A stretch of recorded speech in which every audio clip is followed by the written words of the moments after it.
معنى ان انت دخلتي على فيديو ان انت عايزه تنجحي او عايزه تعرفي ازاي تنجحي، ان انت هتسمعي حاجتين النهارده. يا اما حاجه هتزعلك قوي على نفسك وهتحسسك ان انت قد ايه مقصره وان انت قد ايه قدراتك موجوده وانت مش عارفه تستغليها. يا اما هتحسسك ان انت عندك القدرات دي فعلا وان انت قادره تستغليها وهتقومي تكسري الدنيا. فانت اللي هتحددي. حضري ورقه وقلم وكوبايه اي حاجه انت بتحبي تشربيها وتعالي عشان تسمعي كلمتين يفوقوكي. اول لما نسمع عن اي حد ناجح في حياتنا اول حاجه بتيجي في دماغنا هو حسابه كام في البنك، معاه عربيه عامله ازاي، عربيه السنه دي ولا عربيه سنين فاتت، العربيه لونها ايه، الاوبشنز اللي فيها ايه، اما يلبس براندات عامله ازاي، ساكن في فيلا ولا في شقه، الفيلا في كومباوند مستواه عامل ازاي، بيروح الشغل بسواق ولا باوبر ولا هو اللي بيسوق. ده من وجهة نظر ناس كتير جدا هو ده النجاح. النجاح يعني فلوس. بس اللي عايزه اقوله لك ان دايما النجاح هو اللي بيجيب فلوس. لو فضلتي طول عمرك تدوري على الفلوس عمرك ما هتنجحي. بس لو دورتي على النجاح الفلوس تبقى معاكي كتير. فدوري على النجاح عشان يبقى معاكي فلوس، ما تدوريش على الفلوس لان الفلوس بتخلص. واول حاجه المفروض نعملها عشان نكون شخص ناجح هو ان انت يبقى عندك هدف. لازم يكون عندك حاجة انت بتسعي لها.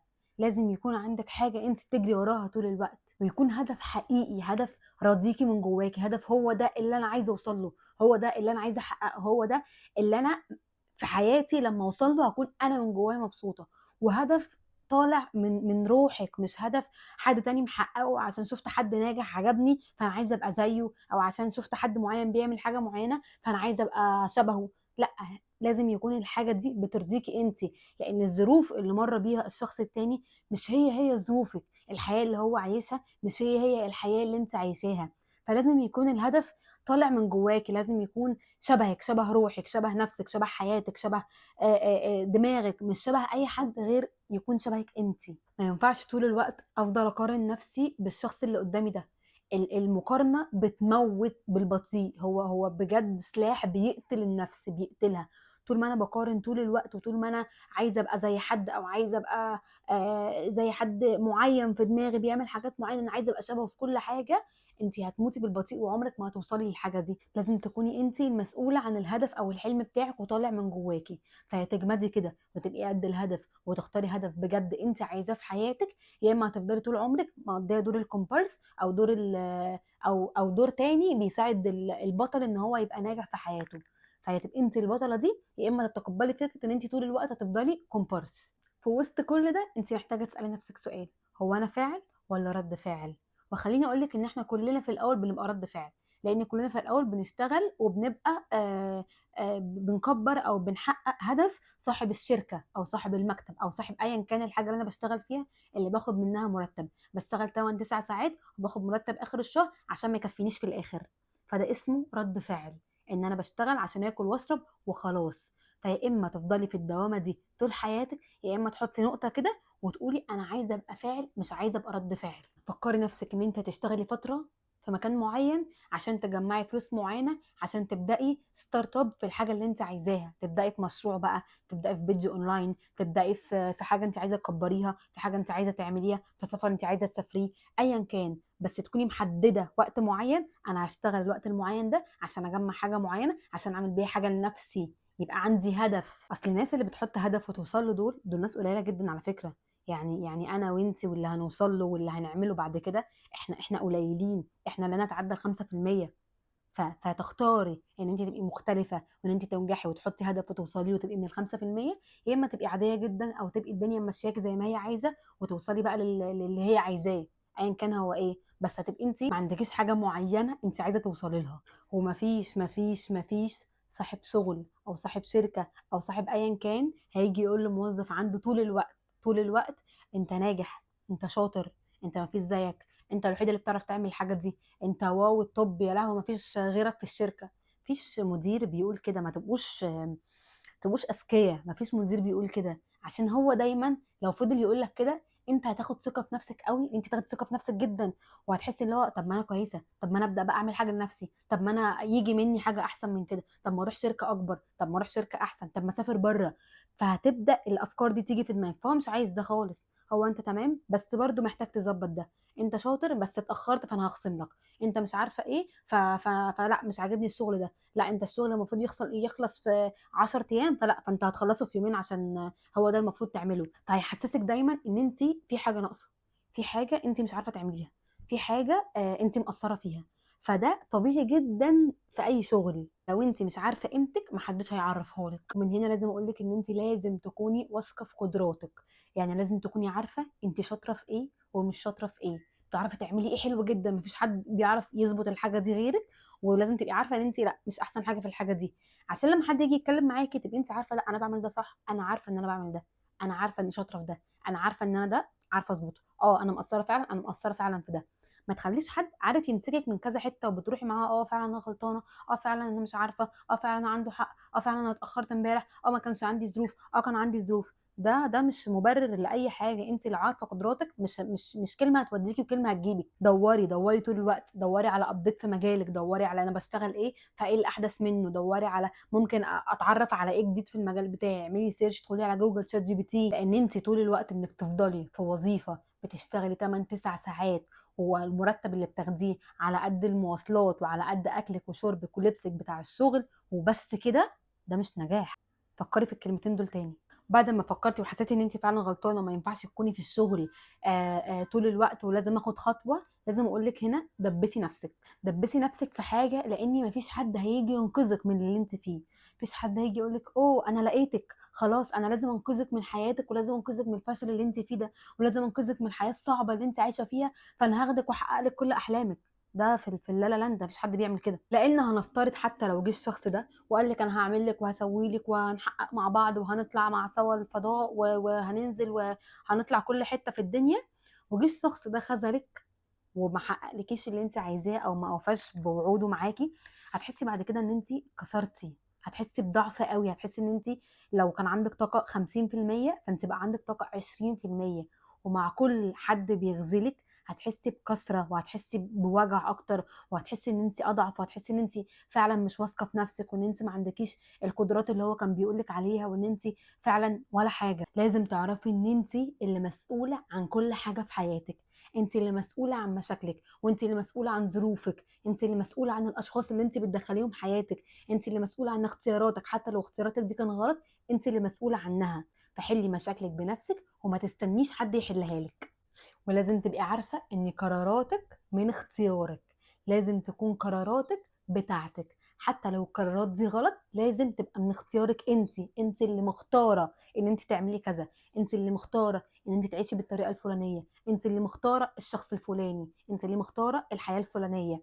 لازم تبقي انت المسؤولة عن قراراتك حتى لو كانت قراراتك دي غلط، لازم تبقي مسؤولة عنها ولازم تبقي انت قادرة تتحمليها. خدي اراء الناس اللي حواليكي، اسمعي منهم، ما ينفعش ما تسمعيش، اسمعي وخدي راي ده وخدي راي ده وخدي راي ده وخدي راي اكتر من حد، بس في الاخر القرار يكون قرارك انت، طالع من جواكي انت. وعايزه اقولك حاجه تصدمك، ان انت دايما لما تقرري قرار بتاعك لوحدك هتلاقي كل الناس معارضاكي فيه، حتى اقرب الناس ليك، حتى الناس اللي هتبقى عايشه معاكي في البيت هيبقوا هم اول ناس يمكن معارضينك، صحابك القريبين جدا هيبقوا اكتر ناس معارضينك، هيبقوا اكتر ناس بيقعدوا يقولوا لك انت مش هينفع تعملي كده، انت لا فيديوهاتك دي وحشه قوي امسحيها، انت لا لبسك مش حلو، انت لا هتعملي يا بنتي لوكال براند ايه ولا تعملي براند ايه، لا احنا على قدنا احنا مش هنقدر نوصل لده، مش هيدوكي فلوس، ما تحلميش ان في حد ممكن يديكي فلوس يقول لك بقى خدي كباري وخدي كبري اللي انت عايزاه وخدي اعملي اللي انت عايزاه، محدش هيعمل كده. كل الناس هتبقى رافضه في الاول، كل الناس هتقول لك لا لا لا انت بعيده عن الكلام ده، انت هتفشلي، انت مش تنجحي في ده، انت عمرك ما هتوصلي اللي انت عايزاه، انت عمرك ما هتحققي حاجه، انت يا بنتي هتتجوزي وهتقعدي في البيت وخلاص الموضوع هينتهي على كده. لو ده حلمك واي نوت، اعملي كده واتجوزي واقعدي في البيت، لو انت نفسك تبقي عندك اسره او بيت او اطفال هو ده. لكن لو انت حلمك ان انت تشتغلي ويبقى عندك كارير ومستقبل وحياه، لو موتوكي كده ما تتنازليش عنه، ما تسمحيش لحد ابدا يقلل من حلمك ولا من طريقتك ولا من اسلوبك، ولا يقولك مش هتوصلي ولا يقولك ما تحلميش ولا يقولك اي حاجه. حلمك انت المسؤوله عنه، لو انت اتنازلتي عنه فانت اللي اتنازلتي مش اي حد تاني. ما ترجعيش تعيطي لما تلاقي حد تاني محققه او حد تاني واخد الفرصه اللي ربنا كان مديها لك وانت ما استغلتيهاش. ارجوكي ارجوكي ارجوكي ما تستسلميش للماضي، مش معنى ان انت مريتي بتجربه صعبه او بظروف صعبه او بحياه صعبه او باي حاجه صعبه، ان انا افضل عايشه طول حياتي بعيط على علاقه خلصت من 10 سنين، ان انا هفضل طول عمري بعيط على شغل انا ما اتقبلتش فيه عشان انا ما كنتش جاهزه ليه ساعتها، ان انا هفضل اعيط ان انا ما دخلتش الجامعه اللي انا كان نفسي فيها من 9 سنين. مش هنفضل عايشين في السنين اللي فاتت.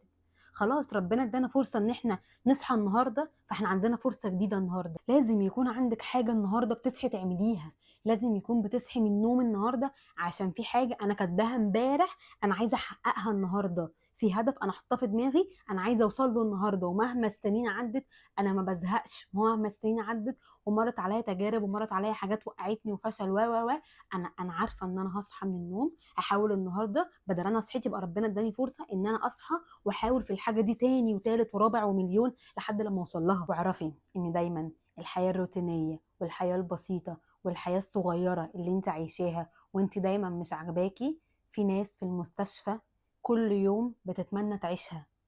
الصبح اللي انت بتنزلي الجيم او الصبح ان انت بتصحي تفطري وتنزلي على رجليكي تروحي شغلك، في ناس بتتمنى بس ان هي ترجع عودتها عشان عايشه بقالها سنين في المستشفى. الاكل اللي انت بتاكليه افتكري ان في اطفال في غزه ما عندهمش الاكل ده، واهلهم بيروحوا يجيبوا اكل يا اما بيرجعوا لهم بالاكل ده يا اما ما بيرجعوش. احمدي ربنا على النعم اللي انت فيها، وحاولي تستغلي الفرص اللي ربنا بيديها لك عشان توصلي لحياة انت فعلا بتتمنيها. ما تبقيش من الناس اللي بتعرف قيمة الحاجات لما تروح منها. علمي لما تتوجعي قوي او لما تحسي بضعف قوي او لما تمري بتجربة صعبة قوي، اتعلمي ان انت تستغلي ألمك وضعفك ده ان هو يبقى نجاح. يعني انت مثلا لو كنت في شركة والمدير بتاع الشركة ده طردك من الشركة وعدى سنين ومشيتي في الشارع ده انت هتشوفي فيه المدير بتاعك ده، حطي نفسك في الموقف ده دقيقة كده وفكري، انت هتبقي عايزة تقفي قدام المدير ده وتوري له انا وصلت لايه وراكبة عربية عاملة ازاي ولابسة لبس عاملة ازاي ووصلت لايه في حياتي، ولا هتبقي مكسوفة منه وعايزة تلف تمشي من الشارع التاني؟ اللي هيحدد الموقف ده انت وصلت لايه، انت عملتي ايه. يا اما هتقفي تشكريه وتقولي له شكرا ان انت طردتني من شغلك عشان لو ما كنتش اتطردت كنت هفضل طول عمري موظفة، ولا هتبقي خايفه اصلا توري له شكلك علشان يبقى شايف ان هو كان عندي فعلا حق لما طردتها. انت اللي هتختاري. معظم الفنانين والرسامين والناس اللي بتغني والممثلين وكل الناس اللي احنا بنشوفها نجحت، او الناس اللي بتكتب كتب او الناس اللي بتمر بتجارب صعبه قوي بتحولها لنجاح. المغني اللي عمل اغنيه وكسرت الدنيا هو ممكن يكون مر بتجربه صعبه جدا فعمل عليها اغنيه كانت واصله قوي لاحساسه فنجحت جدا. كذلك الرسام اللي بيرسم رسمه تكون معبره جدا هو ممكن يكون مر بتجربه او سمع تجربه اثرت فيه جدا فحاول يطلع المشاعر اللي كانت جواه دي في الرسمه فخلى الرسمه واو واصله لكل الناس لان كان فيها احساس بجد. فانت لما تفشلي وتمري بتجربه صعبه جدا حاولي تستغلي التجربه الصعبه والمشاعر السلبيه اللي جواكي دي ان انت تحطيها في مكان صح تقدري تنجحي فيه. مش غلط ان انت تمري بتجربه صعبه او بضعف او بفشل او بعدم ثقه او باي حاجه، بس الغلط ان انت تفضلي واقفه مكانك، ان انت ما تتحركيش، ان انت ما تخرجيش من ده، انك تفضلي تعيطي على سنين عدت منك والسنين الجايه بتعدي وانت ما بتعمليش حاجه او ما بتتحركيش من مكانك. اخر حاجتين هتفضلي ندمانه عليهم طول حياتك لو انت ما عملتيهمش. اول حاجه ان انت تبصي وراكي طول الوقت، طول الوقت لما تمشي خطوه او لما تعدي سنه من حياتك تبصي وراكي، هل انا مبسوطه ان انا هنا دلوقتي ولا انا ندمانه ان انا كنت في حته كويسه ودلوقتي بقيت في حته مش كويسه. لما تبصي وراكي وتحسي ان انت مش عايزه ترجعي تاني اعرفي ان انت ماشيه صح. شالي وانجحي وجربي وادخلي 100 شركه وسيبيها وادخلي 100 علاقه وسيبيها، بس اهم حاجه لما تيجي تختاري بعد كده الحاجه الخلاص اللي انا هثبت فيها اختاري صح عشان لما يبقى عندك 70 سنه وتيجي تبصي على عمرك اللي فات ما تندميش، ما تقوليش يا ريتني كنت عملت كذا، يا ريتني مشيت في الحاجه الفلانيه، يا ريتني سمعت على كلام مش عارفه مين، يا ريتني ما سبتش حلمي، يا ريتني ما سبتش هدفي. هتندمي والندم ساعتها عمره ما هيبقى حل الحاجه، خلاص كل حاجه عدت. فلما تبصي وراكي من دلوقتي وانت حاجه و20 ولا انت حاجه و30 سنه وتحسي انه تمام ان انا قادره اعمل حاجه دلوقتي وتعمليها، احسن لما تبصي وانت عندك 70 سنه ويبقى انت مش في ايدك حاجه تعمليها. تاني حاجه ودي اهم حاجه في الفيديو تقريبا، ان انت طول الوقت في حياتك تفضلي متفرجه، تفضلي طول الوقت انت اللي بتدعمي الناس، انت اللي قاعده تحت على الكراسي قدامك الستيج، وانت اللي طول الوقت بتسقفي للناس، انت اللي طول الوقت بتقولي انت شاطر وبتجيبي هدايا وبتروحي وبتيجي وبتدعمي وعايز تبقي مع ده وعايز تبقي مع ده، وبتساعدي ده عشان ينجح، وبتساعدي المدير عشان يبقى يكبر الشركه، وبتساعدي مش عارفه مين التيم ليدر عشان ياخد كوميشن اكتر منك، وبتساعدي مش عارفه ايه. طول الوقت انت اللي بتساعدي ومفيش حد بيساعدك. طول الوقت انت دور مساعد مش دور اساسي. انك تفضلي متفرجه طول الوقت ده مش نجاح. قرري ولو لمره واحده في حياتك ان انت تكوني بطله حياتك، ان انت تكوني بطله الحاجه اللي بتتعمل، ان انت تكوني اللي واقفه على الستيج وكل الناس بتسقف لك وبتدعمك. انت تستاهلي الحياه دي، انت تستاهلي النجاح اللي انت محتاجه توصلي له في دماغك. ربنا عمره ما هيحط حاجه في دماغك وحلم جواكي انت بتحلمي بيه كل يوم وهو عارف ان انت من عمرك ما هتحققيه، ان انت عمرك ما هتوصلي له. ربنا مش هيحط حاجه في تفكيرك وعارف ان انت مش قدها. محتاجه تسعي، اسعي بجد وتوكلي على ربنا، عشان الندم بعد فتره عمره ما هيحل اي حاجه.